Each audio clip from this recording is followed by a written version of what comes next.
Good afternoon. Thank you for joining us for this afternoon's conference with the STS-133 crew. We'll start with opening remarks and then take questions. We'll begin with the introduction of Commander Steve Lindsey. Steve was born in Arcadia, California, and considers Temple City his hometown. He holds degrees from the U.S. Air Force Academy and Air Force Institute of Technology. He's also a retired colonel in the U.S. Air Force. Steve was selected as an astronaut candidate in 1995. Now a veteran of 4 space flights, Steve has acquired more than 1,200 hours in space. He served as the pilot on STS-87 and STS-95 and as commander for STS-104 and STS-121. We'll now turn it over to Steve to introduce his crew. Thanks, Nicole. Let's see, just a real brief introduction of my crew. As mentioned, I'm the commander. This will be my 5th flight and actually my 3rd flight aboard Discovery. We've had a great training flow. We're all ready to go, all trained. Just a couple of more things. We'll go into quarantine on Monday, and we're ready for our launch hopefully on November 1st if everything goes well. So real briefly, my crew, a pilot sitting next to me, Eric Boe. This will be Eric's 2nd flight. He previously flown as pilot on the space shuttle. He'll be doing robotics on the shuttle. He's basically performing all the piloting tasks on the orbiter. Specifically, he'll be doing the undocking and fly around, and he'll fly some of the entry as we come into land. In addition to doing transfer and a whole bunch of other things on the flight. Next, Eric is Al Drew. He's our MS-1. He'll be flying on the flight deck for ascent, and he'll be on the mid-deck for entry. Al's one of our spacewalkers, so he'll be doing 2 spacewalks during the mission. Additionally, he'll be flying the robotic arm with Eric and myself, using the shuttle robotic arm for inspection tasks and all the other shuttle robotic arms operations that are planned for the flight. And this will be Al's 2nd flight as well on a shuttle. Next to Al, Tim Kopra is our MS-2. He's our flight engineer on the flight deck for ascent and entry. He's also our EV-1, or our lead spacewalker for the flight, performing 2 EVAs. In addition, Tim will be flying the space station robotic arm during a number of our different operations while we're docked to space station. Tim previously flew on space station in a long duration mission. Next to Tim, I've got Mike Barratt. And Mike is also on his 2nd space flight, having previously flown a 6-month mission on the space station. And this will actually be Mike's 1st shuttle mission. He flew up and down on the Soyuz as flight engineer, or essentially the pilot position. So he has a lot of experience of that, in addition to doing spacewalks in Russian spacesuits. On this flight, Mike will be our mid-deck captain for both ascent and entry, run and post-insertion, deorbit prep. He'll be flying the space station arm during a number of the operations while we're docked, as well as during both of the spacewalks. And he'll be doing a lot of transfer work and actually doing some maintenance and repair work on board the space station while he's there. Finally, last but not least, Nicole Stott. She'll be flying on the mid-deck for ascent and on the flight deck for entry. Nicole's previously experienced with a long-duration space flight aboard the space station. Nicole's been doing a lot of the space station robotic arm operations. Additionally, probably her biggest job during docked ops is she'll be directing or running the spacewalks from inside the orbiter as the IV crew member. And so I've got a great crew. I've got a lot of talent. I've got a lot of experience on this crew. Something unique that we have is 3 veteran space station astronauts. So they'll be up there to keep us out of trouble while we're on board space station. So we have a great mission plan. Talked to the onboard crew this morning, just tagging up, doing some last minute details. They're ready for us, and with a few more preparatory things to go. And so we're looking forward to having a great mission up there. And so with that, I guess we're ready to take questions. All right. Thank you, Steve. We're going to start on this side. If you can state your name and affiliation, and we can start with Mark or Robert. Oh, thank you, Mark Carreau, representing Aviation Week. I wonder, perhaps Steve Lindsey, or you can pick someone, but speaking a little philosophically about Discovery and the kind of condition you'd like to bring her back in. As I understand it, this orbiter is a candidate for display in the Smithsonian, or the Air and Space Museum, sorry. And just like to know what your thoughts are about returning it and what happens to it after your flight. Well, we were actually down at Kennedy Space Center last week doing the terminal countdown demonstration test, the dry count, and talked to the folks down at KSC. And it's interesting because I've always viewed the vehicles as belonging to Kennedy Space Center, and they kind of loan them to us for a couple of weeks. And our job is to take care of them as best we can. And And I always promise to bring the vehicle back at least as clean as we got it, which is pretty much impossible to do because they're pristine. I'm always amazed walking into these vehicles, Discovery being, 25 years old, and you still walk in and it's like a new car. And so we're going to deliver it back, hopefully in the best condition possible, and take the best care that we can with it. And it's going to be a great vehicle. Historically, it's obviously a very historical vehicle, having flown all the return-to-flight test missions after both the Challenger and Columbia accidents. It deployed Hubble. It's the fleet leader in terms of number of flights. It'll have flown about a year on orbit by the time we're done with it, which is pretty remarkable for a space shuttle. Personally, having flown it twice and now on my third flight, it has a special meaning to me. So my thoughts on when it comes back and when it's done with its service life, they haven't made decisions on where these vehicles are going yet, but I think we all have a pretty good suspicion on where this one's going. But I just hope that when it's displayed, I would like to see it displayed in such a way that people that go and see it for the many years to come can get an appreciation for what it was like to fly it. From our perspective, what it was like in the cockpit, what it was really like to operate, an appreciation for all the missions it did and all the versatility that the shuttle has offered. And in the end, though, when it really comes down to it, people are going to see the vehicles, but for those of us that have participated in the space shuttle program, it's really more about the people. When I think of space shuttle program, I think people, I don't think vehicles. And I think that's probably for all of us the biggest memory that we'll have out of this is the opportunity to work with a fantastic team all across the country over many years of this program. All right, next question, Robert. Hi, Robert Perlman with CollectSpace.com. Sort of work off that question and the answer. What does it mean to each of you personally to be on a final flight for an orbiter? Does it carry an additional significance? Is there a added symbolism beyond the goals that you have set out for the mission itself? I've already talked. What do you guys? I think overall, I think all of us are happy to be on another flight, get to go fly again. And for us, obviously, it's always nice. It's a little bittersweet, obviously, when something's coming to an end.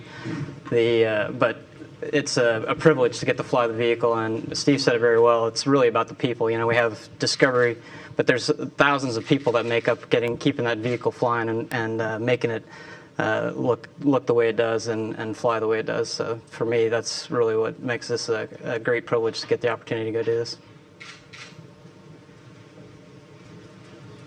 Anybody else want to answer that? Well, I'm going to chime in on that one too.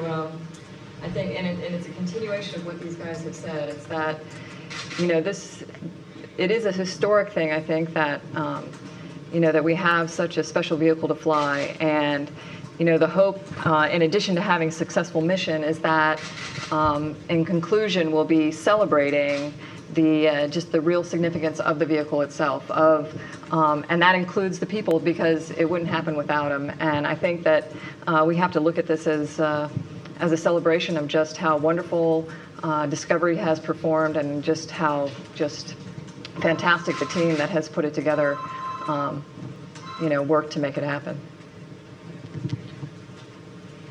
All right. Bill Harwood, CBS. Well, I'll ask Nicole this question, or Mike or Tim could also add. As Commander said, you guys are veterans of long-duration flights on board the station, and I'm wondering, what does that really bring to the table, or does it bring anything? I mean, when you get down to it. We know where the bathroom is.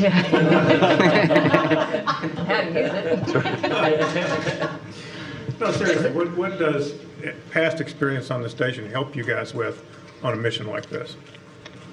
Well, I think, just to start, I think, and the fact that I think everybody here is an experienced flyer just kind of puts, maybe a kind of a boost to the level of efficiency we'll start out with.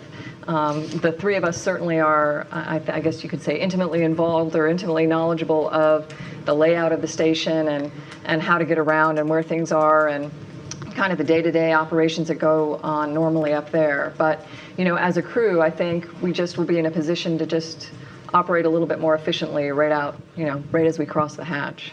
Yeah, if I could jump in a little bit on that. Seeing it from the other side, been up on station a couple of times, and when you get up there and you're with a group of folks that have been on station for a long period of time, in terms of just moving around the vehicle, They go through a series of adaptations when you get into zero G, and when your first flight, when you first get up there, you're just bouncing all over the place because you don't understand how little force is really required to move around. You get better and better, but you never really achieve a high level proficiency on a short duration flight. If you watch a space station crew member move around on orbit, their ability to get things done in a very efficient and effective manner far exceeds what we can do. And you really notice it when you're working next to somebody that's been up on space station for a few months, that they can do things so much faster and so much better than you can. So I think they bring that to the table. All of the things that kind of the bread and butter of what we do in day-to-day operations, when we have to do different photography things, when hooking up electrical components, working the computers on space station, which are similar to shuttle but different. They work different. The systems are different. Having all that knowledge built into the crew. I've never actually been on a crew where we had space station experienced folks. So I think, but with all of that, they can answer all the questions that we're not sure about, and so I think it brings a lot. I mean, we'll see how it goes, but I think it brings an awful lot. Like how to work the bathroom. No, I'm kidding. That's actually very important, and they do know how to work it, and so yeah. One more quick one for me for Tim Morrell. I was confused in the EVA briefing about where you guys are when you're venting aluminum, when you're venting ammonia. You're up, I guess, right by the pump module on the front side. I didn't know where Tim was. I just wanted to know where you guys were. So if things go per the timeline, I'll be crawling over the top of lab and heading towards Columbus. So I'm going to be well clear. In fact, ideally, if we had to synchronize in another way, I could be in a position to take photographs of the venting. But by the time I get to my location, I think the venting is going to be complete. Thanks. Sure. Jill Tolk with the Bay Area Houston Magazine. A similar question to Bill's first question for the past station crew members. Things are going to be a little bit different. Obviously, you're not going to have the marathon equivalent of a space flight. You have a sprint because you're on shuttle, and this time you will have cupola. So you will have a bit of fun challenge, a difference. It'll be a different flight. So what thoughts and feelings do you have about that, where you'll be able to have a bit of a different flight this time, a different experience? I'll take that to start with. We often use those analogies, marathon versus sprint. I want to remind people that a marathon, you're still running. And 6 months of running, you get more efficient at it, and you actually cover more ground at the end of a day after, say, 3 months up there than you would at the very, very start of your race. I was surprised how little free time we had on our station mission. After 6.5 months, we were still working very long days. So I wouldn't call a station mission leisurely in any way, shape, or form. I think for all of us, we're looking forward to a larger station, and you mentioned the cupola. And certainly most people would agree that the best use of any downtime you do get, which is very little, is to be looking out the window. And even that, you're typically using a camera and trying to take pictures of geological sites of interest. But I think most of us can't wait to see the cupola. For Tim and Nicole and I, we'll be doing a lot of the robotic ops with the station arm, and that is currently the robotic workstation place du jour.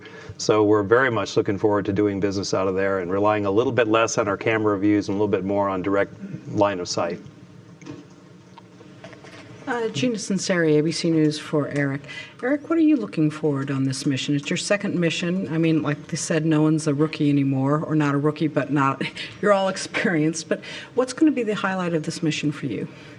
Well, the highlight for the mission for me is actually, the first time you're up there, things go pretty quick. I'm sure it's going to go fast this time as well, but I think I'll have a little bit more time to look around and kind of pay attention to the small details to really, soak in all the things that are happening at the same time.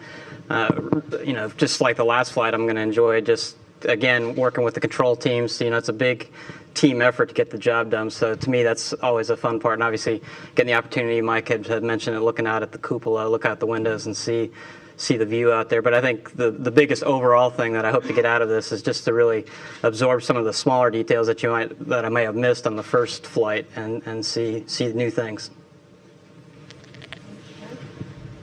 Eric Berger with the Houston Chronicle. Question for Steve, or maybe Tim, Mike, or Nicole, people who've been to the station before for some time. When y'all leave, you're going to be seeing the station in its final configuration with the last module attached to it. So maybe one of you could talk about sort of seeing the station at different points in its evolution, then getting to see it in its final form as you fly away and really sort of be the first crew to do that from an external viewpoint? I can give you one impression I had as I left on STS-128, and having spent a long time like the rest of my crewmates, especially the ones that were in our astronaut class waiting to fly, you go to program meetings, you work with hardware vendors, and you work at Johnson Space and other NASA centers to build this space station, and to be able to see it all working together, this really like a flying city in space is almost overwhelming. And for all the hard work and sometimes conflict and consternation, it's really great to see this beautiful piece of hardware that's flying in space. And so I'm looking forward to seeing it with a few more components and like Mike had talked about from the inside, being able to see outside the cupola. All right, great. Hi, Greg Dobbs with HDNet Television. Steve, your first answer to the first question was that you always try to bring a vehicle home in the same condition in which you left. And it may be a weird question, but if somebody didn't think that way, didn't operate that way, what is it that could be done to a vehicle so it wouldn't come back as good? What is it you're going to do to make sure it does? Oh, well, gosh, a whole bunch of things. I mean, first and foremost, we, in every activity we do on the shuttle and every procedure we do, we have procedures that we follow and ways of doing business, and we want to make sure we always stay doing those things correctly. In terms of the vehicle itself, housekeeping, believe it or not, is a really big deal when you're living, it's like living in a Winnebago for 14 days, and you want to keep it clean, and so housekeeping is a really important part. So we try to take really good care of it, try not to do anything with it we shouldn't be doing, and make sure we follow the procedures. And it's what I just said is what every crew thinks the same way, is they just want to bring it back as good as possible. In the past, it's always because we're going to turn the vehicle and we're going to use it again. This is a little unique because it's the last time we're going to learn use the vehicle. But if we were to land and all of a sudden the whole world were to change, they were going to get ready to fly it again. For some reason, it would be ready to fly again, and so that would be our objective in bringing it down. All right, over on this side. Philip Sloss with NASASpaceflight.com. I'm not sure who this is for exactly, but your mission has changed from when it was originally, when you were originally assigned. This was going to be an 8+1 day mission, no EVAs, and now you've had 2 EVAs added and 3 flight days. Could you talk about the changes that have occurred during the training flow and kind of, what's happened with that? Sure.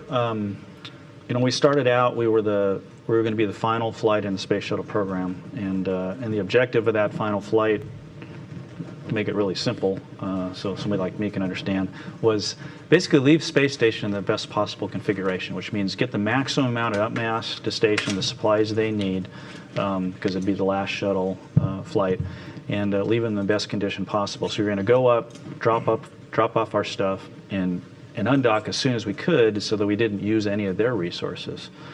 Since then, we are no longer the last flight. The flight before us had some payload changes, so they moved behind us, and now, at least in the authorization bill, they've added that additional flight. So our objectives have changed. By the way, going into this as an 8-day mission, I never thought we'd ever stay an 8-day mission. I always thought we would pick up a spacewalk or two, because things change, things break. We have different objectives. So the program's added in a couple of spacewalks to do basically some cleanup objectives, some things, what we call homeless tasks, EVA tasks that need to get done but didn't have another place. So we added those in, returning a payload. Then recently, when the space station had the pump module failure and they had to do the replacement, we're doing some cleanup actions, going to vent that, move it back into place, and get ready so that they can bring it home, hopefully on a subsequent mission. So we're picking up all those tasks. It's been a challenge because we added those tasks fairly late in our EVAs. The content changed very, very late, but we were kind of prepared for that. We had some pool runs kind of held in reserve that we knew we were going to do, probably get new objectives. Tim and Tim and Al did a really good job training. I think they focused on more of a skills-based approach early on so that they could go and pick up those additional tasks. For example, they looked at tasks they thought, well, this may come on our flight, even though it's not. And so I think they were well prepared when those changes occurred. So we've had a lot of robotics change, a lot of EVA changes, but I think we've adapted to it pretty well and trained to it. So that's part of the business. You need to be able to react to changes. You need to be able to react to failures, just like the space station does and just like they did recently. And so it's kind of how we've changed our approach over the years to be able to handle this anyway. So. Hi, I'm Mark Kirkman, Interspace News. First question for Steve. I understand you had, I think, your final entry sim this morning. I was just wondering if you might be able to give kind of an insider's look at the horrors you faced this morning and what some of the remaining training requirements you have between now and heading to the Cape, and then a follow-up for Ben. Insight on the training that's left? Yeah, what major events you have. Oh. And also what you faced this morning, what it was like to be in there. Oh, well, we did our, to start off, we did our last entry simulator this morning. We did about 4 runs. We do various runs, but these 4, we all started from 200,000 feet, so kind of about Mach 17, 18, 19, somewhere around there.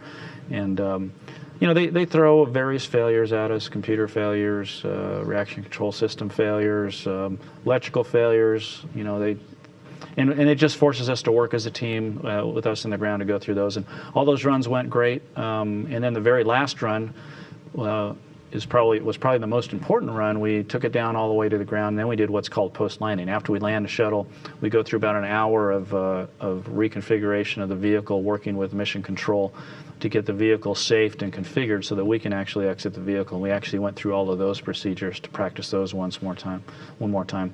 As far as remaining training left, we have some photo, TV type training to go, some review of some systems and computer systems and a few other things. We have some medical tomorrow, our launch minus 10-day physicals and a few other things like that. We'll go into quarantine on Monday, and we'll do a few more review classes. We have 1 ascent sim left with our ascent team. And then after that, we'll fly down to the Cape, and we'll be ready to go. So there's very little training left. Mostly it's a lot of administrative things. We're trying to, personally prepare for going into quarantine and leaving our families for, 3+ weeks at least. So that's kind of where we are now. So we're well ready to go. And then if I may, a question for BIM. I actually think I remember you as a cadet in CAP, and I was just wondering if you can maybe comment on what an organization like that how it might influence someone to be able to do great things. Not that looking at you back then, I thought you were a future shuttle pilot, but somewhere there might be one in CAP today. So you're asking about CAP, which is Civil Air Patrol for everyone else that's out there, and it's an auxiliary of the Air Force.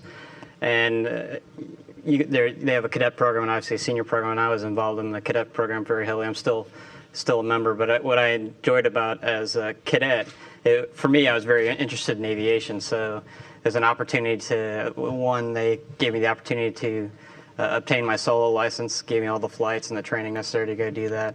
I was from Georgia. We did a lot of search and rescue.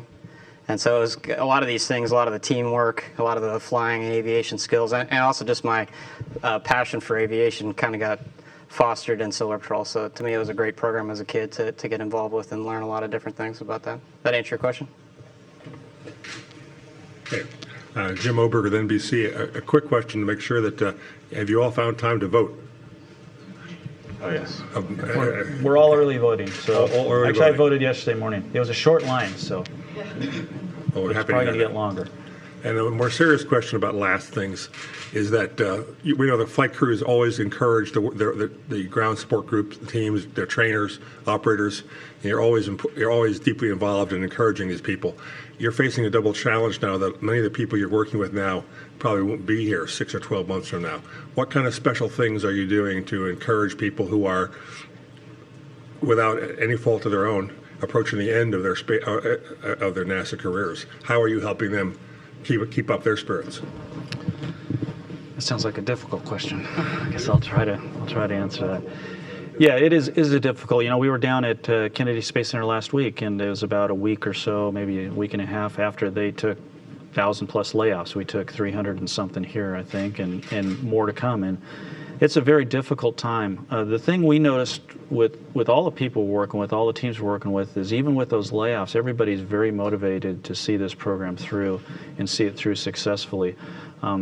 Eric and I were actually talking about this yesterday a little bit, that it's really interesting that you're, you come here and you realize after you've been here for just a short time that the workforce here and the other centers is very special, because these people aren't here because they're getting paid more than you would in any other organization. Matter of fact, probably particularly in Houston, for an engineer, you're getting paid less to work here. But people are doing this because they love it. So to watch program winding down and watch people losing their jobs is tough, but they're all very motivated to do the right thing. So from our part, what we do is we do our best to continue encouraging those folks, thanking those folks for what they do, participating in their events wherever we can, whenever we can, and trying to encourage them. And one thing that I've told several groups that reaching the end, I said, it's true for us too, because when the shuttle programs goes away, we won't be a part of it either, and our own office is shrinking as well to go with it. So it's kind of sort of happening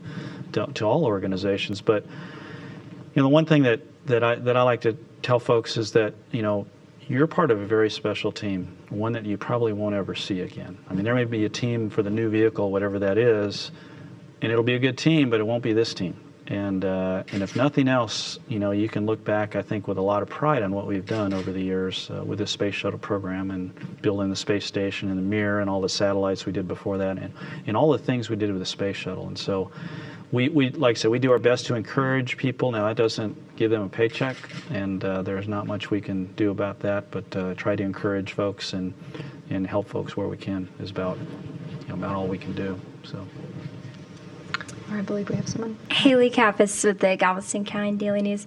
Al, can you tell me what it's like or what your thoughts are going into your first spacewalk, and kind of give a picture of what training has been like for that? Just feeling very lucky right now. Like Steve mentioned initially, that our flight didn't have any spacewalks scheduled when we first started. Tim and I were scheduled for contingency spacewalks, but we're never sure that we're going to have one. So when the opportunity arose to pick up some of these homeless tasks along with the cleanup from the pump module failure, it was a great opportunity to go out and help out the program, and of course go outside and look at the universe from outside of a vehicle for a bit. Having said that, I think a bigger part is feeling like you can make a big contribution to the program itself. There are things out there that we can do. We've got special training to go do, and it's going to keep the space station alive longer. We're trying to extend it beyond its original intended lifespan, and to hopefully look back in 2020 and see it out there working, and I think I had a small part in keeping it going that long. I think will be the big part I'll take back from this. Carrie Feibel, Houston Public Radio, and also on behalf of Austin Public Radio. Mr. Kopra, I wanted to, as someone who's from Austin, I think a lot of Texans are going to be keeping a special eye on you. And I wanted to find out from you a little more what your feelings are about being one of the last few people to be on a shuttle mission. And also, what would you say to students who, during this time of transition in all the programs, who still want to be an astronaut, who still might want to be an aerospace engineer? What would you tell them? Sure. Well, I think like all my crewmates here, we all feel very privileged to be part of this mission. And we also feel like we have a lot of responsibility to do the best that we can to put space station in the best possible condition before we leave. So we're both very privileged, but also, we feel the responsibility to do the right thing and work hard and do a good job for everything that's planned on the mission. In terms of, what young people think in terms of their aspirations to do big things like be an astronaut or some other large goal, I would say that the primary thing that any young person needs to think about is their big goal and working towards that. And in large measure, it's not so much the goal, because I feel very fortunate, like all the folks in our office, to have this job. But I think one thing I've learned along the way is the path is as important, if not more important, than the goal itself. So anytime young people work hard in academics or their extracurricular activities and they excel, I think it just increases their possibilities in the future, and they should just continue to work hard and dream big. Okay, with that, I think we'll switch over to Kennedy Space Center, where we have a few reporters as well. Yes, hi, Marcia Dunn, Associated Press. We just heard from the Robonaut briefer that he spent 20 years going around asking people what they would do with a robot if they had one. So my question for the three former space station residents is, if you had had a robot aboard the space station with you, what would you have had him or her or it do? And how do you see Robonaut as easing the burden for future crews? Well, hi, Marcia. That's a really good question. And I think we see Robonaut, as the program does, as very much a technology demonstrator. It's the first time we've had a humanoid-shaped robot for spaceflight, and that conjures up all sorts of uses and things well beyond what we've got envisioned for it quite yet. So I think that's the important thing, is that this is a very much first step. And we will be identifying some breadboard tasks over the next few years to figure out how best to use a humanoid robot in space. When you look at some of the tasks that we're asked to do and what a robot could do, you're thinking of things that would be perhaps dangerous for a human to do, or repetitive tasks that would wear a human out. So if you were to go around the station, for instance, and identify scenarios where it was risky to send a human in, whether you had a suspected fire or a toxic release, and what you needed was a switch throw or to discharge a fire extinguisher into the right fire port, that's the kind of thing we could eventually envision sending Robonaut in to do.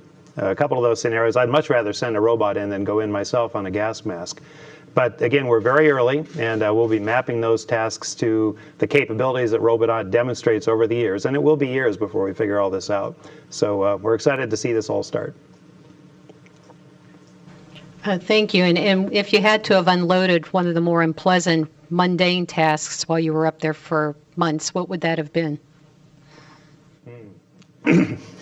Nothing that Robonaut, nothing that Robonaut has the dexterity for at this point. I can put it that way. It's funny, though, up there, nothing seems really I think I get your picture.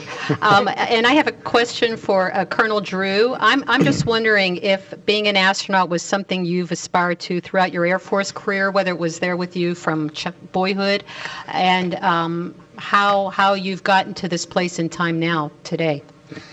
I didn't really aspire to become an astronaut until I was at least 5.5 years old. By that time, I gave up my dream of being a pilot and decided to go pursue that. I was watching the Apollo program back then and thought that was something that looked like it was more like fun than work. I've since learned otherwise. It's still fun, but it's still a lot of work. It was one of the things that was in the back of my mind during my Air Force career, but nothing I really took that seriously. I think betting your career on becoming an astronaut is like planning your pension around winning a lottery. And it's something you can go pursue, but you sure have a plan B in place. So I did everything to make it to stack the deck in my favor, but never really expected it was going to happen.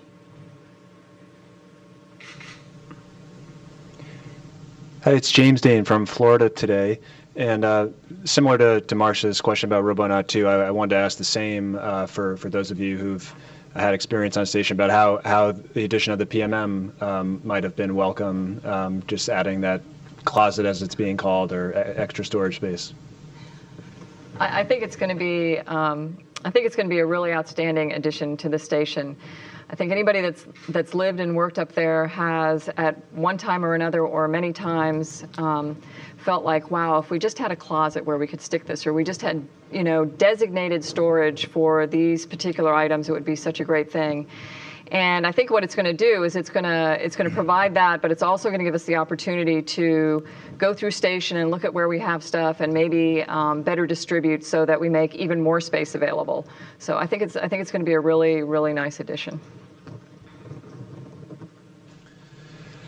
Thanks, Nicole. If I could stick with you for a moment, we've been trying to occasionally follow Discovery's processing flow as it's getting ready for a final flight. As someone who's intimately familiar with that process, just wondered if you could speak a little bit to what it takes to, and you guys have talked about the thousands of people involved, what it takes to turn around a vehicle for flight, and to the extent you've been able to follow it closely, if there's anything unique that you've seen during Discovery's flow. Well, I think as it goes for any vehicle down there, it's a complex thing, and you move from the runway back to the orbiter processing facility with the orbiter itself, and then in parallel with that, you've got all this work that's going on and preparing the boosters and the external tank, and then ultimately bringing it all together. But I think we always have to go back to the people on this, because when I worked there and now when I get the chance to go back, it is so impressive to me to see how just cleanly it all does come together, for as complex as it is.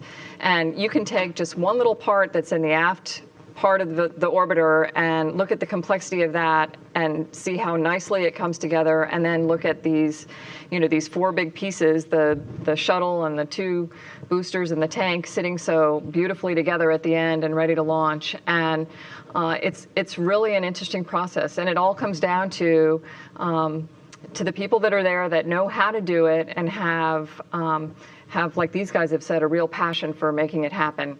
And as far as anything unique and what's gone on, I don't know that there really is anything this time to point out. I think for us, it's just always a real pleasure to go down there and see the milestones, the kind of the steps that are being taken to make the vehicle ready for launch. And when we were down there last week for TCDT, or for our practice count, it's another one of those impressive times where you stand at the base of that pad and you look up at this beautiful vehicle, and you just give a big thanks to the people and are just really happy to know that you're going to be strapping in there in a couple weeks and getting to launch. So I hope that answers your question. That's great. Thanks so much. And there's just a couple of final questions for Commander Lindsey. I recognizing there may be an additional shuttle flight added, but knowing that there's only 2 remaining now, I just wondered if was it in fact kind of a relief to you as the leader of the mission when this mission became no longer the last shuttle flight, in terms of just knowing all the added attention and stress that might add to getting ready for a flight, and now another crew is going to have to deal with that? Gosh, I never really thought of it as a burden. Honestly, my feelings on where we flew where we are in the manifest is, we were originally selected to be the last crew for the last flight. When it moved, it's never been about us. It's always been about the program, what's right for the space station, what's right for the space shuttle program. So when we moved out of that position, we're happy to serve wherever we can best serve the programs and get the objectives done. So it wasn't, whether it was the last flight or not the last flight, I didn't really feel, honestly, when we were the last flight, I didn't feel any additional pressure associated with that. Maybe I should have, but I really didn't. So it's kind of a wash for us, I think. But we're happy to be flying together. We're happy with our objectives, looking forward to the mission. And so personally, I'm really excited to be flying with this crew. I love all these guys and girls, and they're a fantastic group of people to fly with. Somebody once told me when I first came into the office, you'll find as you get more experience, it's less about what you do on a mission and it's more about who you get to fly it with, and I think that's really true in this case. Great. And you mentioned earlier that the astronaut corps, like other parts of the program, the agency, is shrinking a bit as the program nears an end. Being a former head of the office, can you tell us what the Corps is going to look like after shuttle flyout is complete in terms of numbers and how you move forward? Well, I can tell you what we do to size the office. The office has always been sized based on the manifest requirements. In other words, who we need to fly when, how often we need to fly. So we were always sized for shuttle and station, and then when station went to 6 crew, we needed a bigger crew to support that. And then so we planned the sizing to support the manifest plus a pad to deal with somebody who maybe doesn't get trained all the way in a certain system, like spacewalking or robotics, and we also plan to deal with unexpected medical conditions. And so that's how we size the office. We did size the office for shuttle ending and space station at 6-person crew, and then the addition of the Constellation program when that was come, and so we planned our sizing for that. So I think the sizing in the future really depends on what the program looks like, not the ISS program, but the follow-on next vehicle program. And so I know that right now that they're looking at the sizing, and they'll calculate what size office we need based on those manifest requirements. So it's a constantly somewhat changing target. We will hire early to try to prepare for that. We don't always get it right, because if the program doesn't fly exactly on time, then we may have too many. If we come up to speed earlier and we don't hire soon enough, then we may not have enough. And so we try our best to plan for that and hire according to that, so that we have the right numbers of folks to accomplish the mission. So I can't give you a specific number because I haven't been doing that for the last year, and I'm sure probably the current division office and flight crew ops can probably elaborate a little bit better on where they are. But that's essentially the process that we use to decide the size of the office. Todd Halverson of Florida Today, for either Steve or anybody who wants to take it. I was curious about what you folks thought about the commercial crew transportation program, shifting the responsibility for launching astronauts from NASA to the private sector. Anybody want to take that? I guess not. No? Okay. Another hard question. I get to take that one. Well, I think it's a challenging time in terms of what we're doing with that, and haven't been working on it the last year because I've been training for this mission. To go from essentially government oversight to government insight, it'll be an interesting transition we have to go through and a real challenge for us, because we have to figure out what you want the commercial companies to succeed, and you want them to be able to do it hopefully cheaper than what we do it, how we do it, and that's one of the motivators for doing it.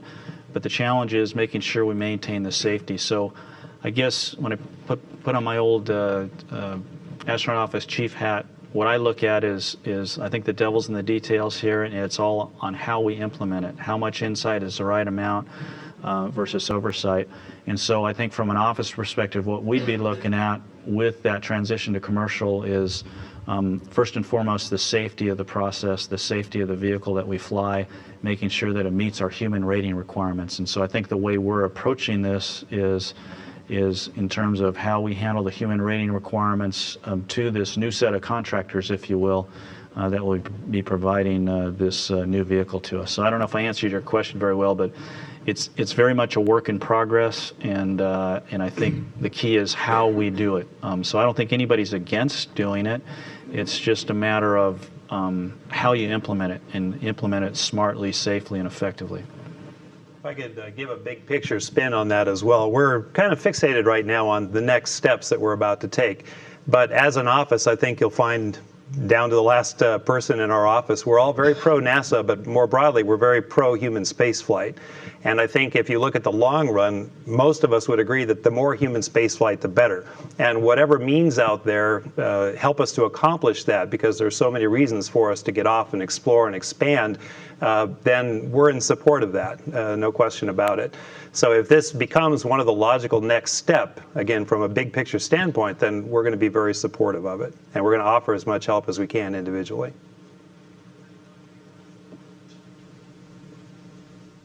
Thanks very much. Let me give Steve an easier one.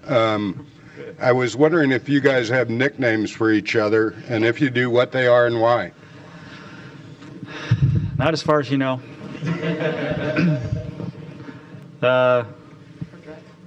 No, I don't think I can say anything here that wouldn't get me in trouble. So I think I won't. It wasn't as easy as you thought. Yeah. That was the easy one too. Let me try one more, and this is for Steve. You mentioned that you've flown Discovery twice, and this will be your third flight. I'm wondering if the vehicle has a personality of its own, and if it does, how you would describe it. Oh, that's a good question. I think they do. I've flown Columbia, Atlantis, and Discovery, and it's probably just imaginary, but I think they fly differently. And to be specific, I think Discovery. Well, Columbia flew different than either of the other two, and I think you can explain that because it was a lot heavier. It had tiles all over it as opposed to thermal blankets, and I think all of the handling qualities of Columbia were just a little bit different than the other ones. It flew like it was heavier, quite frankly, from what I remember. I think, interestingly enough, I think Discovery has a little bit wilder ride on ascent It just reminds me that the motions that you feel as you're going up, I mean, the trajectory is the same, it looks the same, it flies to the same cutoff conditions, but it just seems to be a little bit wilder, a little bit wilder ride on ascent. I think Atlantis is a little bit rougher ride on entry, specifically in Atlantis. When you hit, typically in all the vehicles, when you hit the Mach 1 point, you get this buzzing that goes through the airframe as you slow from supersonic to subsonic. And you notice it on Discovery, but it's not very much, and it doesn't seem to be very long. At least the last time, a couple times I flew it, it was like that.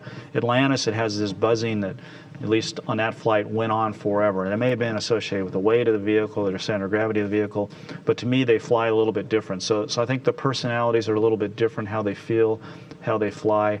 They all fly great, they all handle great, but they're just slightly different. So you can tell. There's some switches that are different, but very, very small deltas there. But they just handle a little bit different to me. So I guess that's how I describe the differences. All right, with that, we will now switch over to headquarters where we have a reporter with questions. Hi, this is Denise Chow from Space.com. One of the other milestones that will happen if your mission goes on with the proper timeline is that the 10th anniversary of Expedition 1 arriving at the space station, and especially for the members of the crew that have spent significant amounts of time on the station. I was just wondering what that milestone means to you and for the future of the ISS.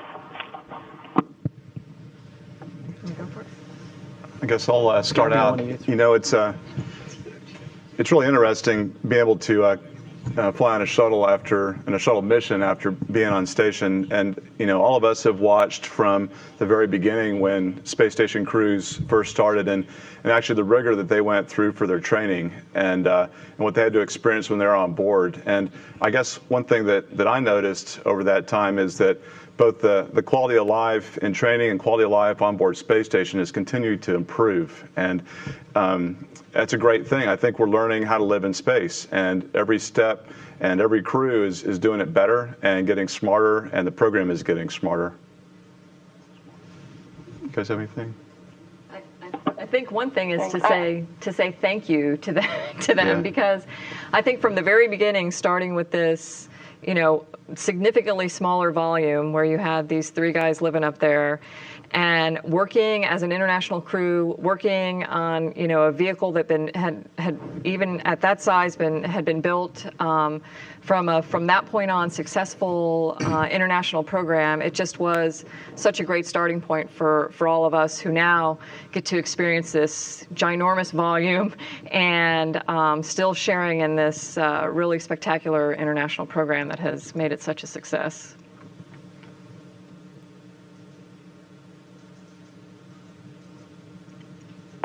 And just a follow-up question for Steve. I thought it was really interesting how you were talking about the differences of the various shuttles that you've flown on.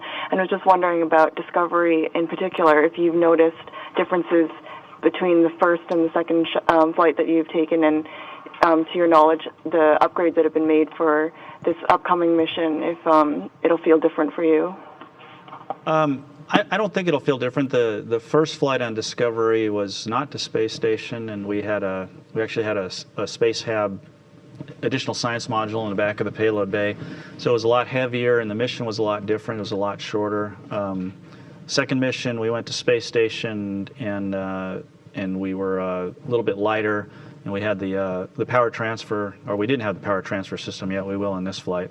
But in terms of how they flew and how they operated and acted, basically the same. What was unique, the first flight I flew Discovery, we went really high. We went up to Hubble altitudes. We were up at about 360 miles high, and in a different orbit than space station. And the view of the Earth from that different orbit is just altogether different than what it looks like off a space station. And so that's probably, if you want to compare those two flights, for me, the different altitude really made a huge significant difference in how the Earth looks. At the altitudes we were flying, the Earth looked a lot smaller and a lot rounder, which you wouldn't think a difference of, gosh, what was it, maybe 120, 130 miles makes, but it really makes a big difference when you're up there. All right. Thank you very much, Steve, and thank you for everyone joining us. That concludes our briefing. For more information on the STS-133 mission, we encourage you to look at our website, www.nasa.gov/shuttle. Thank you.